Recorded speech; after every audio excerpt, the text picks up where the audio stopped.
Welcome to On the Whistle, Africa's biggest braai. And today we take you to North Africa, where we're seeing an absolute celebration of women's football with the Women's AFCON taking place. I'm your host, Zayn Nabbi, and joining me is our multi-platform journalist, one of our co-hosts, and the man in Rabat, Morocco, Alasdair Howorth. Alasdair, how are you enjoying your time in the country? What have you been getting up to? Just watching football? I wish it was just watching football, to be honest. I've had an amazing time here. I mean, I kind of forget what day it is of the week, don't know what that is anymore, and I miss having a proper night's sleep. But it's been great. I've been here since the beginning of the tournament, covering most of the games, covering all the games that have been in Rabat, which is two of the groups. Of the three groups, that is, and some of the quarterfinals, semi-final last night, and as well as the World Cup qualifier. So it's been a really busy, hectic time. You know, my first time covering a kind of major international tournament. So lots of learning, lots of mistakes to be made, but lots of amazing memories to be made as well. I love that take on it. I mean, everything is a teachable moment. Before we look back at the incredible semifinals, I just wanted to ask you, like, what have you enjoyed the most about Moroccan culture, or is there food, or is there, a cultural practice? What has been something that has like surprised you and you've really enjoyed? I think we often talk about African hospitality is such a big thing and such a kind of stereotype, but man, this is just such a friendly country. Everyone is just so kind. I remember having one taxi ride back from the stadium at kind of almost 2 a.m, and me and the taxi driver had a great conversation, and he wouldn't let me pay for the taxi ride. He just wouldn't. I tried. We sat there for like Try that with a almost. black cab in London. Yeah, exactly. Just remarkable. And just that kind of warm environment of people who are as well as really passionate about their country is quite a cool thing that coming from the UK I'm not always seeing. People who are really proud to be Moroccan, really proud to show me what kind of Morocco is. And as well as I've got to say the food is sensational. The tagines, the kind of flavors of it, and it's also just nice to be in a country where I can get some fresh fruit as well. Have some actual mangoes and things like that. Living the dream, living the dream. Well, let's bring it back to the football, Alistair. We had two incredible semi-finals, tense, tight affairs. We had South Africa beating their southern neighbors in Zambia, but the game that captured the attention of the nation and the people was Morocco's incredible win over Nigeria, beating the Super Falcons in penalties, but not before the Nigerians had two red cards. It's fair to say there was a lot of drama in this one. I mean, absolutely. What a crazy game. I mean, first of all, we have to say there's an attendance of over 45,000 fans, which is a women's African record. So just to say that, and these were not just fans who were there for the occasion, they were there to roar their team on to the final. Every time the Nigerians touched the ball, they were whistling, booing. And honestly, I genuinely am not sure if you've ever seen this kind of environment in a women's football game anywhere, a true, proper North African hostile environment. Kind of really set the tone, and it was a sensational game. The first half was, as you'd expect in a semi-final, cagey, not much going on, but everything changed in the second half when Ayinde, the Nigerian defensive midfielder, got sent off for a straight red. Originally wasn't given, but was kind of spotted by VAR, a stamp on Roselle Ayan, and it was a red card, very much so. And then, but the Super Falcons took the lead. They played some brilliant football just down to 10 players, and they took the lead. A kind of unfortunate own goal coming off the Moroccan defender's face, Yasmin Rabat. But then the Moroccans hit right back, and then just a few minutes later, Nigeria got a second red card for another stamp. This time it was their star player, Rashida Ajibade, who again, kind of not intentional stamp, but the way she planted her foot onto the Moroccan's ankle, it was the only way it was going to go. But for those who didn't watch it, the Nigerians could really feel aggrieved as well, because in between those red cards, the Moroccans actually had a similar thing where one of their best players, Fatima Tagno, had another kind of accidental stepping on the ankle of one of the Nigerian players. It wasn't quite as bad as the other two, but she was really, really lucky not to be sent off as well. And just from there was one-way traffic, the Super Falcons defending for their lives and defending marvelously, so taking the game eventually to penalties where they did just fall short to the Moroccans. Incredible host nation in the final. This is what CAF would have wanted. You want your home nation to go far. But then when you look at what happened in the other semi-final, the derby from the south, no, not Zimbabwe, we're talking about Zambia and South Africa. I mean, a really tight, closely contested game. Would you have expected that, given South Africa's reputation, given how good the team has been in the build up to the tournament? Yeah, I think if you looked at it on the basis of kind of results, as well as, like you said, the reputation that these two teams came into the tournament, it would have, you would have expected South Africa to completely dominate. They're the second best team in Africa over the last kind of 5 years. Desiree Ellis, who's been on this pod, has built an excellent team. But when you kind of looked at some of their performances this tournament, they really did struggle. They lost Tembi Khatlana, their star player, who's also been on the podcast, to injury in the group stage. And she is so vital to the way they play. And even against Tunisia in the quarterfinals, a team that they should be beating quite comfortably, were really, really nervy in that second half. And Zambia, this tournament had been sensational in terms of the standout team, the surprise package. Obviously, they're playing without Barbara Banda, who's captain, superstar.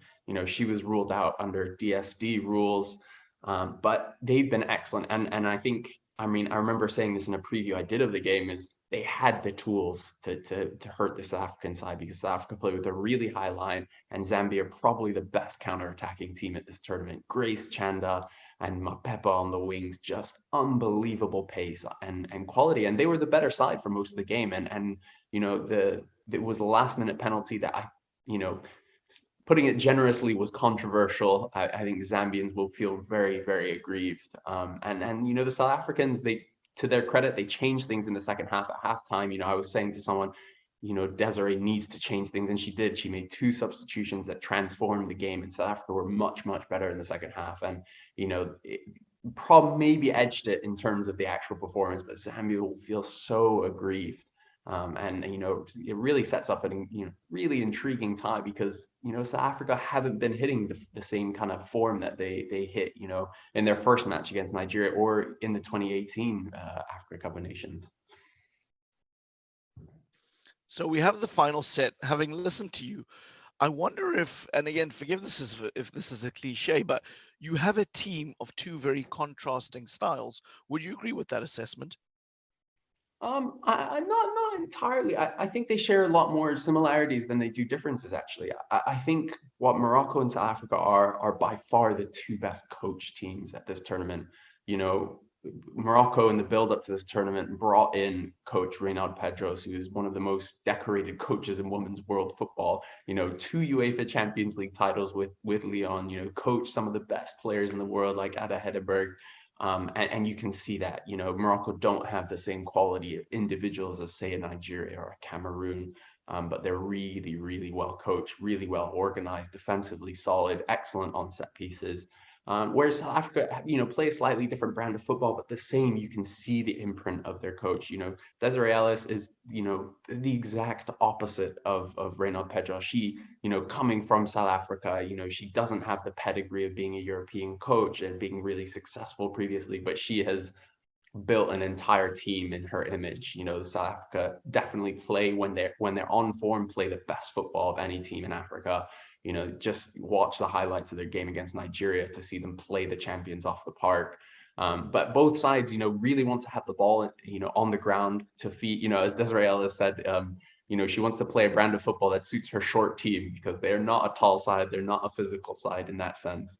And so I think that's what sets up such an intriguing game, is, in the Nigeria versus Morocco game, you had a team that was super well coached versus a team full of sensational individuals. And in the South Africa game, you had a team that was really, really well coached, really well organized, versus another team that, to be fair, Zambia are well coached. Bruce Mafe has a good setup, but they're more focused on getting the ball into Chanda, getting the ball into Mapepa. But quite often with South Africa, you don't know who the player of the match is because they play as such a unit. So I think it's going to be a really interesting game because I think both sides press really high and both sides want to have the ball at their feet. So I think it's going to be a really cagey match because of that. And it's going to be really interesting to see who kind of comes out on top in terms of possession, because I think both teams really want to have the ball at feet. Looking ahead to the final, I have to put you on the spot. Give us a prediction on how the game's going to go and who's going to lift the trophy. No hiding. Yeah, absolutely. I think it's so close to call. I think, if South Africa had Tembi in their side, I would say they would be favorites going into this because she's ruthless.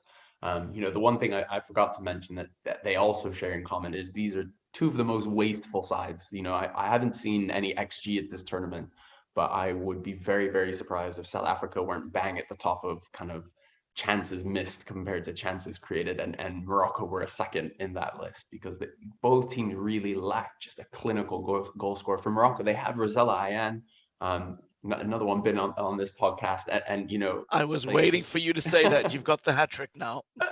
absolutely. And for her, she's an exceptional runner. She runs into the channels really well. She creates chances. She's really good at that side of the game. Against Nigeria, she created the goal for Morocco. She didn't get the assist because her cross was cleared into the path of Msudi, but she was the one who was creating problems for Nigeria. But she's not an out and out goal scorer. That's not her game. And same with South Africa, missing Khatlana. They don't have someone who's clinical. They have Jermaine Seopo-Senwe, but she's really the only one who's a natural goal scorer. So I think without a Khatlana, that crowd for Morocco is going to be absolutely huge. And I think, they'll come into this as favorites, which, is something that's shocking to say for those of us who've been following women's football here in Africa, is the fact that, this Moroccan side could beat Nigeria and will go into a game against South Africa as favorites. But it'll be interesting because South Africa, one of the things we've seen is they've been really nervy against Zambia, against Tunisia. But, if they're playing as for the, second time in this tournament, the first time they were underdogs, they've outplayed Nigeria, and now they're probably slight underdogs again. That might favor them in terms of relaxing, playing their football. But if you twist my arm and tell me to predict a winner, I think I would have to give it to Morocco. Just that X factor, having the fans, and now they've done it against Nigeria in terms of penalties. They've overcome the biggest mental hurdle in terms of getting past a team of Nigeria's caliber. And I think that sets them up really well. But honestly, it is on a knife edge, as this whole tournament has been, to be honest. Well, listen, you've set it up wonderfully. I can't wait to watch it. Obviously, with the horse in the race, I'll be supporting Banyana Banyana. And again, I think we'd probably save this for another podcast, and because it's maybe unfair to just ask you this to distill it in one answer. But when you look at some of the takeaways and the wider picture of women's football on the continent, and we also have the qualifiers for for the World Cup and for the World Cup and Olympics, if I'm correct, going on. What does this what is your assessment of where we are with women's football when you sort of do a little bit of a look back at the tournament, Alistair? I think, and I bang this drum every time I speak anywhere, is it's been so competitive. And that is something that has been really new to this competition. I think we had 4 debutants coming into this tournament. We've expanded it from 8 teams to 12 teams. And I think there was a lot of concerns that, bringing in 4 debutants, there were quite a few teams like Morocco, Uganda, Senegal, who had been at the tournament before, but not for at least 10 or 20 years. So, might as well be debutants. And missing some of the big hitters like Ghana and Ivory Coast, who both got knocked out by Nigeria in qualifying. There was a sense that there might be, you might be seeing South Africa and Nigeria kind of steamrolling everyone. And it just hasn't been the case. It just has not. Every single team has been competitive. Botswana played, 3 of the semifinalists plus Cameroon, and they were so close to winning so many of those games, and they only lost one of those by more than 1 goal. They lost 2-0 to Nigeria. And even seeing the likes of Morocco and Zambia, 5 of the 8 teams that qualified for the quarterfinals had never been past the group stage. Both Zambia and Morocco had never been to the semifinals. So I think that's one thing is the quality, the standard, and the competitiveness of the football itself has risen to a level in which I don't think we've ever seen. The fact that an African team could get in a coach of Pedros's quality also speaks to where we're coming from. And, as well as seeing someone like Desiree Ellis perform in the way that she has with Banyana Banyana. I would say that, we mentioned already that the record attendance, that can only be a great thing in terms of getting fans in the stadium, getting the atmospheres that we really rarely ever see on the continent. But, I say that there's still so much work to be done, right? So many of these countries still don't have professional leagues, don't have that standard. We've improved a lot over the last few years in terms of national leagues, the structures, the professionalization.